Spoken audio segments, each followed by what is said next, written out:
গল্পটি শুরু হয় দক্ষিণ আটলান্টিক মহাসাগরের মাঝখানে একদল অভিযাত্রীকে নিয়ে। জাহাজে ডেভিড নামের একজন আবহাওয়া কর্মকর্তা ছিলেন। তারা মহাসাগরের মাঝখানের একটি দ্বীপের দিকে যাচ্ছিলেন। সরকার ডেভিডকে সেখানে পাঠিয়েছিল দ্বীপটি পরিবর্তনশীল আবহাওয়া পর্যবেক্ষণ করার জন্য। আবহাওয়া তথ্য সংগ্রহের জন্য তার প্রায় সেখানে 1 বছর থাকার কথা ছিল। তথ্য সংগ্রহ শেষে তার ফিরে আসার কথা ছিল। ডেভিডকে পুরো বছরের জন্য খাবার ও রসদ সরবরাহ করা হয়েছিল। বেশ কয়েকদিনের যাত্রার পর তারা অবশেষে দ্বীপে পৌঁছালো। তারা নৌকায় অবতরণ করলেন। দ্বীপটি ছিল সম্পূর্ণ জনশূন্য। একটি পাখিও চোখে পড়ছিল না। দ্বীপে একটি বাতিঘর এবং ছোট্ট একটি বাড়ি ছিল যেখানে ডেভিডের থাকার কথা ছিল, কারণ এর আগে রবার্ট নামের একজন আবহাওয়া কর্মকর্তা সেখানে থাকতেন। কিন্তু এখন তার দায়িত্ব শেষ হয়ে গেছে। তিনি এই দ্বীপটিতে একা 1 বছর ধরে আবহাওয়া তথ্য সংগ্রহ করেছিলেন। এখন ডেভিড তার থেকে পুরো 1 বছর ধরে এখানে আবহাওয়া তথ্য সংগ্রহ করবেন এবং পুরনো কর্মকর্তা রবার্ট জাহাজে ফিরে যাবেন। কিন্তু যখন পুরো দলটি বাড়ি দিতে গেল, তারা সেখানে কারো কোনো চিহ্ন খুঁজে পেল না। তারা সবাই অবাক হয়ে গেল। ঘরের ভেতরে বৃদ্ধ অফিসারের সমস্ত জিনিসপত্র এখানে সেখানে ছড়ানো ছিল। এরপর ক্যাপ্টেন ও ডেভিড ভাবলো হয়তো বাতিঘরের ভেতরে কেউ থাকতে পারে। একটুও সময় নষ্ট না করে ক্যাপ্টেন ও ডেভিড বাতিঘরের দিকে রওনা দিল এবং এক অদ্ভুত দৃশ্য দেখলো। তারা দেখলো যে পুরো বাতিঘরটি ধারালো সুচালো লাঠি দিয়ে ঘেরা, যেন কেউ ইচ্ছাকৃতভাবে এটিকে আটকে রেখেছে যাতে কেউ ভেতরে ঢুকতে না পারে। ক্যাপ্টেন ও ডেভিড বাতিঘরের গেটে বেশ কয়েকবার টোকা দিল, কিন্তু কোনো সাড়া পেল না। অবশেষে তারা গেটটি খুলে ভিতরে প্রবেশ করলো। বাতিঘরের ভেতরে তারা গ্রুনার নামে এক ব্যক্তিকে দেখতে পেল। যখন তারা গ্রুনারকে বৃদ্ধ আবহাওয়া কর্মকর্তা রবার্টের কথা জিজ্ঞাসা করলো, সে উত্তর দিল যে তিনি মারা গেছেন। তিনি সমুদ্রে গিয়েছিলেন এবং আর ফিরে আসেননি। গ্রুনারের কথা শুনে ডেভিড ও ক্যাপ্টেন দুজনে হতবাক হয়ে গেল। এইসব শোনার পর ক্যাপ্টেন ডেভিডকে বলল, তুমি যদি এখনো চাও আমাদের সাথে ফিরে যেতে পারো। কিন্তু ডেভিড ফিরতে রাজি হলো না। ডেভিড ভাবলো যদি সে দ্বীপটির জন্য সরকারকে একটি সঠিক আবহাওয়া প্রতিবেদন দিতে পারে তবে সে মোটা অঙ্কের টাকা উপার্জন করতে পারবে। তারপর ক্যাপ্টেন তাকে আত্মরক্ষার জন্য একটি বন্দুক দিলেন। তিনি ডেভিডকে বললেন, এই জায়গাটা আমার কাছে নিরাপদ বলে মনে হচ্ছে না, নিজের খেয়াল রেখো। তারা তাকে সেখানে রেখে ফিরে গেলেন এবং বললেন, আমরা 1 বছর পর আবার আসবো। ক্যাপ্টেন চলে যাওয়ার পর ডেভিড বাড়িটা কিছুটা গুছিয়ে নিল। সে এটিকে বসবাসের যোগ্য করে তুলল। সেই রাতের পরে সে ডোয়ারে একটি ডায়েরি খুঁজে পেল, যেটি ছিল বৃদ্ধ আবহাওয়া কর্মকর্তা রবার্টের। ডায়েরিটিতে দ্বীপটি সম্পর্কে অনেক তথ্য ছিল। ডায়েরিটিতে একটি রহস্যময় প্রাণী সম্পর্কে কিছু বিবরণ ছিল, কিন্তু সবকিছু অস্পষ্ট ছিল। কিছু বিবরণ অসম্পূর্ণ ছিল। ডেভিড প্রতিটি লাইন সাবধানে পড়ল। ডায়েরিটিতে কিছু প্রাণীর অদ্ভুত ছবি আঁকা ছিল। ডেভিড বুঝতে পারল না কেন এমন ছবি আঁকা ছিল। সম্ভবত সে একাকী ছিল এবং সময় কাটানোর জন্য এটি করেছে। ডায়েরির একটি পৃষ্ঠায় বৃদ্ধ কর্মকর্তা স্ত্রীর একটি ছবিও ছিল। ডায়েরি পড়তে পড়তে ডেভিড ক্লান্ত হয়ে পড়ল এবং ধীরে ধীরে ঘুমিয়ে গেল। পরের দিন সকালে ডেভিড আবহাওয়া তথ্য সংগ্রহ করতে শুরু করলো, কিন্তু সমুদ্রের কাছে যেতেই তার পা থেমে গেল। সে দেখলো পাথরের মধ্যে কিছু নুড়ি অদ্ভুতভাবে সাজানো রয়েছে আর সেগুলোর মাঝে শামুক রাখা। এই অদ্ভুত নকশা থেকে ডেভিড ভাবলো হয়তো গ্রুনা এসব করেছে। এই ভেবে সে আবার নিজের কাছে লেগে পড়লো। কাজ করার সময় যখন সে দূরবীন দিয়ে বাতিঘরের দিকে তাকালো, সে গ্রুনারের সাথে আরেকজনকে দেখতে পেল, কিন্তু চোখের পলকে সে অদৃশ্য হয়ে গেল। ডেভিড আবার দেখার চেষ্টা করলো, কিন্তু তারপর ভাবলো এটা হয়তো তার কল্পনা। সেই রাতে ডেভিড যখন তার কাজে ব্যস্ত ছিল তখন তার দরজায় কেউ একজন টোকা দিল। সে ভাবলো হয়তো গ্রুনা এসেছে। ডেভিড তার নাম ধরে ডাকলো, কিন্তু কোনো সাড়া পেল না। ডেভিড হাতে বাতি নিয়ে দরজার দিকে এগোতেই সে সম্পূর্ণ অমানুষিক কিছু অদ্ভুত শব্দ শুনতে পেল। তারপর গেটের নিচ থেকে সে একটি অদ্ভুত প্রাণী হাত ভেতরে ঢোকার চেষ্টা করতে দেখলো। ওটা ছিল সম্পূর্ণ অমানুষিক। এই দৃশ্য দেখে ডেভিডের পায়ের পাতার জন্য শিউরে উঠলো। সে সঙ্গে সঙ্গে বেসমেন্টে ছুটে গিয়ে লুকিয়ে পড়লো। মুহূর্তের মধ্যে রহস্যময় প্রাণীটি ঘরে ঢুকে পড়লো। ওটা গোপনে ডেভিডকে খুঁজছিল আর ডেভিড বেসমেন্টের একটি ছোট ফাটল দিয়ে ওটাকে দেখছিল। ডেভিডের একটু নড়াচড়ার কারণে প্রাণীটা তাকে দেখে ফেলেছিল। এরপর ক্রেসারটি ডেভিডকে মেরে ফেলার উদ্দেশ্যে তার দিকে ছুটে গেল এবং ফাটলের মধ্য দিয়ে তাকে ধরে ফেললো। নিজেকে বাঁচানোর জন্য ডেভিড সঙ্গে সঙ্গে একটি ছুরি তুলে নিয়ে তার চোখে আঘাত করলো। ক্রেসারটি চিৎকার করে পালিয়ে গেল, কিন্তু সে যে কোনো সময় ফিরে আসতে পারত। আর ডেভিডের তখন মনে পড়লো যে ডায়েরিতে যেটা লেখা ছিল সেটা আসলে সত্যি। ভয়ে সে সারা রাত ঘুমাতে পারলো না। পরের দিন সকালে ডেভিড যখন বাইরে গেল, সে বালির উপরে কিছু পায়ের ছাপ দেখতে পেল, যা কোনো মানুষের পায়ের ছাপের মতো ছিল না। পায়ের ছাপগুলো সমুদ্রের দিকে চলে গিয়েছিল।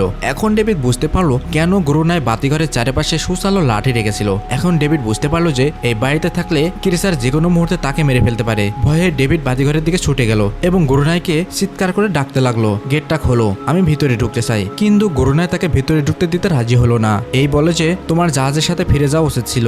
ডেভিড হতাশায় ফিরে এলো, কারণ গ্রুনাই তাকে বাতিঘরের কাছে ঘেঁষতে দিতে চায়নি। সে তার গায়ে জল ঢেলে দিয়ে তাকে চলে যেতে বললো। এখন তাকে নিজেই কিছু একটা করতে হবে। সে বাড়িটার প্রতিটা জানালা কাঠ দিয়ে বন্ধ করে দিল, ধারালো লাঠি দিয়ে চারপাশে একটা বেড়া তৈরি করলো এবং গেটের বাইরে পুরনো কাগজপত্র ও বই রেখে দিল।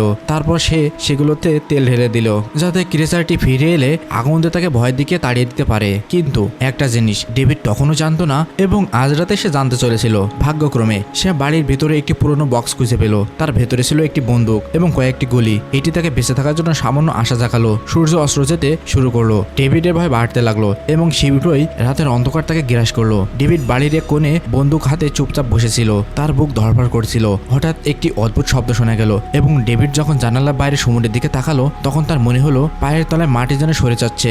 সে দেখলো শুধু একটা নয় বরং একই রকম অনেকগুলো অদ্ভুত প্রাণী জল থেকে উঠে তার দিকে এগিয়ে আসে। শীঘ্রই তারা সবাই জড়ো হয়ে দরজা ভাঙার চেষ্টা করতে লাগলো। ডেভিড সঙ্গে সঙ্গে গুলি চালাতে শুরু করলো, যার ফলে কিছু প্রাণী মাটিতে পড়ে মারা গেল। ডেভিড ভেবেছিল গুলি শব্দ শুনে তারা ভয়ে পালিয়ে যাবে, কিন্তু তাদের সঙ্গীদের মরতে দেখে তারা আরো বেশি ক্ষিপ্ত হয়ে উঠলো। এরপর ডেভিড তার পরিকল্পনা কার্যকর করলো। গেটের বাইরে রাখা কাগজপত্র আর পুরনো বইগুলোতে আগুন ধরিয়ে দিল। আগুন থেকে প্রাণীগুলো ভয়ে সমুদ্রে ফিরে গেল, কিন্তু ততক্ষণে আগুন ডেভিডের বাড়িতে পৌঁছে গেল। বাড়ির দরজায় আগুন ধরে গেল এবং ধীরে ধীরে তা ছড়াতে লাগলো, কারণ পুরো বাড়িটাই ছিল কাঠের তৈরি। ডেভিড সঙ্গে সঙ্গে একটি চাদর গায়ে জড়িয়ে দৌড়ে বাইরে বেরিয়ে এলো এবং বাতিঘরের কাছে একটি বড় পাথরের আড়ালে লুকিয়ে পড়লো। প্রাণীগুলোকে গুলি করার সময় ডেভিডের হাতেও গুরুতর আঘাত লাগে। হঠাৎ মুষলধারে বৃষ্টি হতে শুরু করে। আগুন ধীরে ধীরে নিভে আসতে লাগলো, কিন্তু সারা রাত বৃষ্টির পরেও সকাল নাগাদ ডেভিড তার বাড়ি বাঁচাতে পারলো না। পুরো বাড়িটাই পুড়ে ছাই হয়ে গিয়েছিল। এখন যদি ডেভিড বাঁচতে চায় তবে তাকে বাতিঘরে আশ্রয় নিতে হবে। সে তার রাইফেল তুলে নিয়ে বাতিঘরের কাছে পাথরের আড়ালে লুকিয়ে রইল। গুরুনায় জল আনতে আসার অপেক্ষায় রইল। গুরুনায় জল আনতে বাতিঘর থেকে বের হলে ডেভিডটাকে অনুসরণ করলো, কিন্তু হঠাৎ গুরুনায়ের কাছে থাকা একটি অদ্ভুত প্রাণী ডেভিডকে আক্রমণ করলো, কিন্তু কোনোভাবে ডেভিড সেটিকে নিয়ন্ত্রণে আনতে সক্ষম হলো। এই প্রাণীটি ছিল গুরুনায়ের রক্ষক। যেই মাত্র সে সেটিকে গুলি করতে যাচ্ছিল, গুরুনায়ের সঙ্গে সঙ্গে ডেভিডকে থামিয়ে বলল, থামো, এটি আমার পোষ্য। ডেভিড গুলি করলো না এবং সুযোগ বুঝে গুরুনায়ের সাথে একটি বাজি ধরলো। তুমি যদি এই প্রাণীটিকে বাঁচিয়ে রাখতে চাও তবে আমাকে বাতিঘরে থাকতে দিতে হবে, নইলে আমি এটিকে মেরে ফেলবো। গুরুনায় রাজি হলো, কারণ ডেভিডের কাছে প্রচুর পরিমাণে খাবার এবং বারুদ ছিল। সন্ধ্যার আগে তারা বাকি খাবার খেয়ে নিয়ে বাতিঘরে ফিরে এসে নিশ্চিন্তে ঘুমালো। পরের দিন সকালে প্রাণীটি চুপচাপ ডেভিডের হাত চাটছিল। ডেভিড যখন ঘুম থেকে উঠলো সে দেখলো প্রাণীটি চাটার কারণে তার হাত পুরোপুরি সেরে গেছে। এতে ডেভিড অবাক হয়ে গেল। সে এখন গুরুনায়ের কাছে এই প্রাণীটি সম্পর্কে আরো কিছু জানতে চাইলো এবং তা সারা বিশ্বের মানুষের কাছে প্রকাশ করতে চাইলো, কারণ এটি জাদুর চেয়ে কম ছিল না। ডেভিড ভাবলো যে যদি তারা প্রাণীটির রহস্য সারা বিশ্বের কাছে প্রকাশ করে তাহলে ডেভিড এবং গুরুনাই দুজনে প্রচুর অর্থ ও খ্যাতি অর্জন করবে। কিন্তু গুরুনাই এমন কিছু চায়নি। সে দ্বীপটি ছেড়ে যেতে চায়নি। এই পৃথিবীতে গুরুনায়ের কেউ নেই। এই দ্বীপটি তার জন্য একদম উপযুক্ত, যেখানে সে নিজেকে রাজা এবং নিজের ইচ্ছার অধিপতি বলে মনে করত। এই কারণে সে দ্বীপের অনেক জায়গায় লিখে রেখেছিল গুরুনাই এখানকার রাজা। কিন্তু ডেভিড বুঝতে পারছিল না কিভাবে এই অদ্ভুত প্রাণীটি গুরুনাই স্বীকার করেছে। গুরুনাই ব্যাখ্যা করলো যে সে একবার তার জীবন বাঁচিয়েছিল। সে দুর্ঘটনাক্রমে তার মাছ ধরার জালে আটকে পড়েছিল। প্রাণীটি তখন ছোট ছিল এবং সেই দিন থেকে সে গুরুনায়ের সাথেই থাকতো। সে তার সব কথা মেনে চলতো, কিন্তু গুরুনাই একজন কঠোর মানুষ ছিল। সে প্রাণীটির সাথে খুব খারাপ আচরণ করত। গুরুনাই প্রতিদিন প্রাণীটির সাথে শারীরিক সম্পর্ক করত।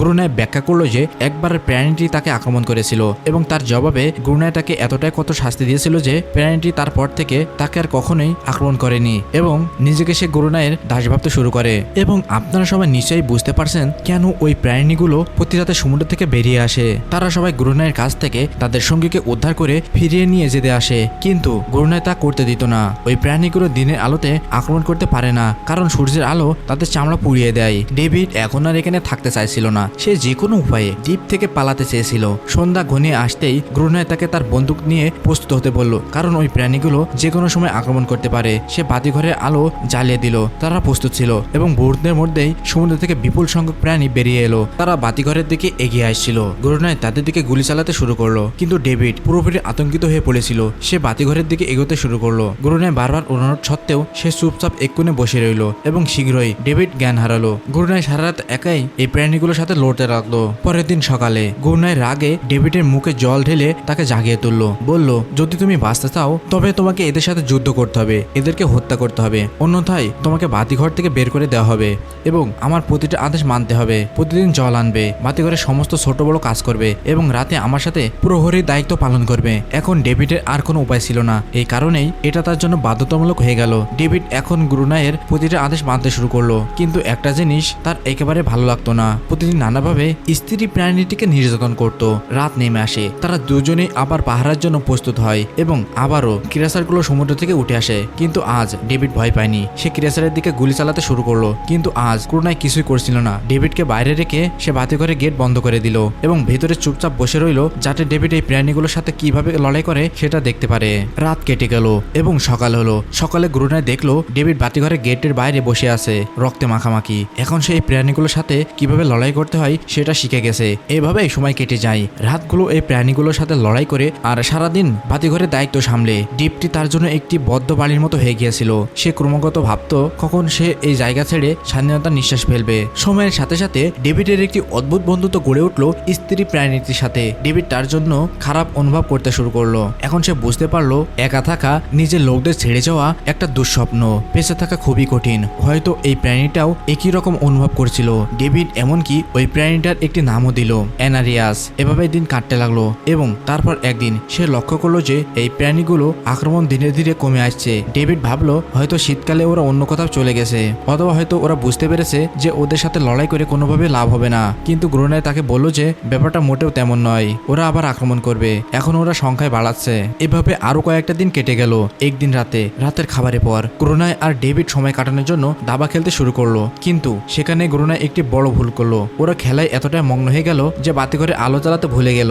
অন্ধকারের সুযোগ নিয়ে প্রাণীগুলো তাদের উপর আক্রমণ করলো। ডেভিড দেখলো যে প্রাণীগুলোর সংখ্যা এত বেশি ছিল, দুজন মানুষও বেশিক্ষণ লড়াই করতে পারবে না এবং এবার তাদের কোনো পরিকল্পনা ছিল না। বন্দুকের গুলি প্রায় শেষ হয়ে এসেছিল। কোনো মতে তারা পালাতে সক্ষম হলো এবং বাতিঘরের চূড়ায় পৌঁছালো। কিন্তু এর মধ্যে গ্রোনায়ের পায়ে গুরুতর আঘাত লাগলো। প্রাণীগুলো আজ তাদের পরাস্ত করেছিল। তারা দুজনে ভেবেছিল তাদের মৃত্যু নিশ্চিত, কিন্তু সৌভাগ্যবশত সকাল হলো। সূর্য ধীরে ধীরে ওঠার সাথে সাথে প্রাণীগুলো বাতিঘর ছেড়ে সমুদ্রে ফিরে গেল। প্রখর সূর্য অস্ত যাওয়ার পর অ্যানারিয়াস গ্রোনায়ের ক্ষত সারানোর চেষ্টা করলো, কিন্তু ততক্ষণে ডেভিড বুঝতে পেরেছিল যে এই প্রাণীগুলোর বিরুদ্ধে এই যুদ্ধে জিততে পারবে না। তার গুলিও ফুরিয়ে আসছিল আর বেশি দিন টিকে থাকার মতো যথেষ্ট খাবার তাদের কাছে ছিল না। ভাগ্যক্রমে পরের দিন ডেভিড যখন বাতিঘরের বাইরে ঘুরছিল তখন সে সমুদ্রে একটি জাহাজ দেখতে পেল। সে দ্রুত তার ফেয়ার গানটি বের করে জাহাজটির দিকে সংকেত দিল, কিন্তু গ্রোনায় তাকে থামিয়ে দিল, কারণ সে চায়নি ডেভিড চলে যাক। ঠিক সেই মুহূর্তে অ্যানারিয়াস গ্রোনায়কে আক্রমণ করলো। সে ডেভিডকে গ্রোনায়ের হাত থেকে রক্ষা করতে চেয়েছিল। গ্রোনায় চাইতো না দ্বীপ থেকে কেউ চলে যাক। এই দ্বীপটি ছিল তার নিজের জগৎ, যেখানে সে রাজার মতো বাস করে। সে ডেভিডকে চলে যেতে দিতে চায়নি। এতদিন থাকার পর এখন তার এমন একজন ছিল যার সাথে সে কথা বলতে পারত। ডেভিড যদি জাহাজে ফিরে যেত তবে সে অ্যানারিয়াস এবং তাদের ব্যাপারে সবাইকে বলে দিত। তাই এখন ডেভিডের পক্ষে চলে যাওয়া সম্ভব ছিল না। ধীরে ধীরে ডেভিডের চোখের সামনে জাহাজটি সমুদ্রে অদৃশ্য হয়ে গেল। এখন আর কিছুই করার নেই। এভাবে আরো কয়েকটা দিন কেটে গেল। দিনগুলো কেটে গেল। গ্রোনায় তখনও ডেভিড এবং অ্যানারিয়াসের দুজনের সাথেই খারাপ ব্যবহার করত, কিন্তু সে বিশেষ করে অ্যানারিয়াসকে মারধর করত, যা ডেভিড একদমই পছন্দ করত না। একদিন ডেভিড অ্যানারিয়াসকে একটি ছোট খেলনা নৌকা উপহার দিল, যেটা সে মাছের কাঁটা দিয়ে বানিয়েছিল। কিন্তু যখন অ্যানারিয়াস নৌকাটি দেখলো তখন সে ডেভিডকে দ্বীপের এক কোণে নিয়ে গেল, যেখানে একটি নৌকা রাখা ছিল। যখন ডেভিড গ্রোনায়কে নৌকাটির ব্যাপারে জিজ্ঞাসা করলো, সে বলল যে সে আগেই জানতো যে দ্বীপের এই অংশে একটি নৌকা আছে। গ্রোনায় বলে যে কিছু লোক এই দ্বীপে এসেছিল তাদের জীবন বাঁচাতে, কিন্তু ভোরের আগে তাদের কেউই বাঁচেনি। এই প্রাণীগুলো তাদের সবাইকে মেরে ফেলেছিল। তারা সবাই জাহাজের গোলাবারুদ বহন করছিল, কিন্তু সমুদ্রের ঝড়ের কারণে তাদের জাহাজটি এই দ্বীপের কাছে ডুবে গিয়েছিল। এইসব শুনে ডেভিডের মাথায় একটি বুদ্ধি এলো। তার কাছে ডাইভিং স্যুটের মতো একটি জিনিস ছিল। ডেভিড প্রস্তাব দিল যে যদি তাদের মধ্যে কেউ স্যুটটা পরে সমুদ্রে সেই অংশে যায় যেখানে জাহাজটা ডুবেছিল, তাহলে তারা হয়তো কিছু গুলি এবং ডিনামাইট খুঁজে পাবে, যা দিয়ে এই প্রাণীগুলোর সাথে লড়াই করা সহজ হবে। কিন্তু গ্রোনায় রাজি হলো না। তবে ডেভিড নিজের জীবন বাজি রেখে এটা করতে রাজি ছিল। এভাবে আরো কয়েকটা দিন কেটে গেল। ডেভিড আর অ্যানারিয়াসের মধ্যে একটি গভীর সম্পর্ক গড়ে উঠলো। ডেভিড তাকে পছন্দ করতে শুরু করলো। গ্রোনায় গোপনে তাদের প্রেমলীলা লক্ষ্য করেছিল। গ্রোনায়ের মনে হলো যে ডেভিড অ্যানারিয়াসকে ছিনিয়ে নিয়ে যাবে, তাই ডেভিডকে পথ থেকে সরিয়ে দেওয়া দরকার। পরের দিন গ্রোনায় নিজেই ডেভিডের প্রস্তাবে রাজি হয়ে গেল। সে ডেভিডকে বলল, ঠিক আছে, তুমি একটা স্যুট পরে জলে নেমে অনেক গ্রেনেড এবং গুলি সংগ্রহ করবে, তারপর আমি তোমাকে একটা নৌকায় করে উপরে তুলে আনবো। কিন্তু গ্রোনায়ের আসল উদ্দেশ্য ছিল অন্য কিছু। সে চেয়েছিল ডেভিড যেন তাকে সমুদ্রের নিচে লুকানো ডিনামাইট বক্সে উদ্ধার করতে সাহায্য করে এবং তারপর তাকে সমুদ্রে একা ছেড়ে চলে আসবে, যাতে প্রাণীগুলো তাকে মেরে ফেলতে পারে। এভাবে ডিনামাইটও তার কাছে চলে আসবে এবং অ্যানারিয়াস আবার তার দাস হয়ে যাবে। তারা দুজনে নৌকায় চড়ে সেই একই জায়গায় পৌঁছালো যেখানে জাহাজটি ডুবেছিল। ডেভিড একটি ডাইভিং স্যুট পরে সমুদ্রে নামলো। সেখানে পৌঁছে ডেভিড দেখলো যে জাহাজটি পুরোপুরি ধ্বংস হয়ে গেছে, কিন্তু ভাগ্যক্রমে সে ডিনামাইটে কিছু বক্স দেখতে পেল। কিন্তু তারপর হঠাৎ কিছু প্রাণী তার সামনে আবির্ভূত হলো। প্রাণীগুলো দেখে ডেভিড আতঙ্কিত হয়ে গেল। তার ডাইভিং স্যুটটি এতটাই ভারী ছিল যে সে নাড়াতেও পারছিল না এবং ডেভিড গ্রোনায়কে কোনো সংকেতও পাঠাতে পারলো না। গ্রোনায় ভাবলো প্রাণীগুলো ডেভিডকে মেরে ফেলেছে, কিন্তু আসলে তারা ছিল কেবল দুটি শিশু। কোনো রকমের ডেভিড তার ডাইভিং স্যুটটি সেখানে ফেলে রেখে জলের উপরে উঠে এলো। সাথে কিছু ডিনামাইটের বক্সও নিয়ে এসেছিল। তারপর তারা দুজন কাজে লেগে পড়লো। তারা বাতিঘরের চারপাশে 2 স্তর বিশিষ্ট ডিনামাইট পেতে রাখলো, যাতে পরের আক্রমণ এলে তাদের দানবগুলো একবারে ধ্বংস করে দিতে পারে। কয়েক মাস কেটে গেল এবং বরফ পড়ার ঋতু চলে এলো, কিন্তু আবারও প্রাণীগুলো অদৃশ্য হয়ে গেল। হঠাৎ আক্রমণগুলো থেমে গেল, যেন প্রাণীগুলো তাদের জন্য পাতাফাদের খবর পেয়ে গিয়েছিল। তাই তারা আর আক্রমণ করছিল না। গ্রোনায় ভাবলো অ্যানারিয়াস হয়তো প্রাণীগুলোকে সংকেত দিয়ে দিয়েছে, তাই সে অ্যানারিয়াসকে নির্যাতন করতে শুরু করলো। কিন্তু ডেভিড ডেভিডটাকে থামিয়ে দিল। অবশেষে তারা দুজনে মিলে একটি নতুন পরিকল্পনা করলো, বাতিঘরের প্রধান ফটকটি খোলা রাখা, যাতে প্রাণীগুলো কাছে আসা মাত্রই তারা ডিনামাইট দিয়ে তাদের সবাইকে উড়িয়ে দিতে পারে। ডেভিড চালাকি করে এনিরিয়াসকে বাতিঘরের চূড়া থেকে চিৎকার করতে বলল। এনিরিয়াসের কণ্ঠস্বর শুনে সমস্ত প্রাণীগুলো কোর্টে ফেটে পড়ল।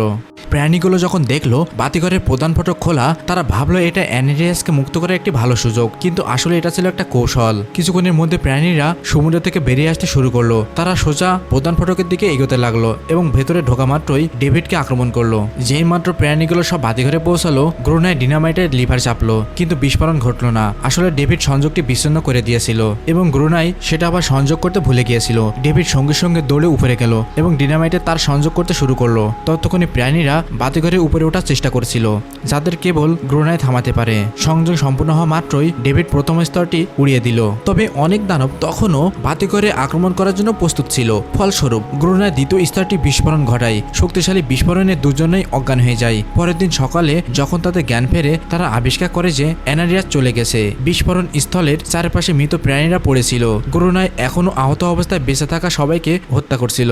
তখন ডেভিড তাদের একজনের গলায় একটি মালা ঝুলতে দেখলো। প্রাণীটিকে যন্ত্রটা ছটফট করতে দেখে ডেভিডের তার জন্য করুণা হলো এবং সে নিজের ভুল বুঝতে পারলো। প্রাণীগুলোকে সে বিপজ্জনক ভেবেছিল।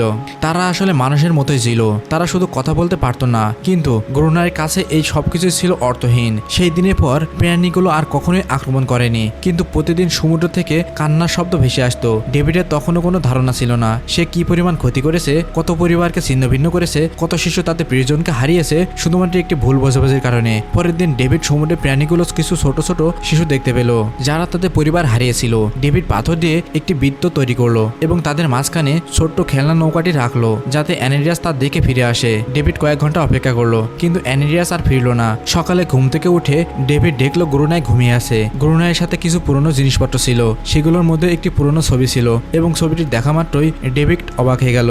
এ তো সেই মেয়েটি যার ছবি সে আগে দেখেছিল। একদিন সে বৃদ্ধ অফিসারের রবার্টের ডায়েরিতে এটা দেখেছিল। সে আর কেউ নাই, গ্রোনায়ের স্ত্রী, এবং ছবিতে গ্রোনাই তার সাথে দাঁড়িয়েছিল। আসলে আবহাওয়া অফিসার রবার্ট যে 1 বছর আগে এসেছিল সে মারা যায়নি, বরং নিজের পরিচয় বদলে ফেলেছিল। তার মানে গ্রোনাই হলো আবহাওয়া অফিসার রবার্ট। সে কেবল তার নাম বদলেছিল, কারণ এখন সে আর কখনো দ্বীপটি ছেড়ে যেতে চায় না। এই সবকিছু দেখে ডেভিডও দ্বীপ ছেড়ে চলে যাওয়ার আশা ছেড়ে দিল।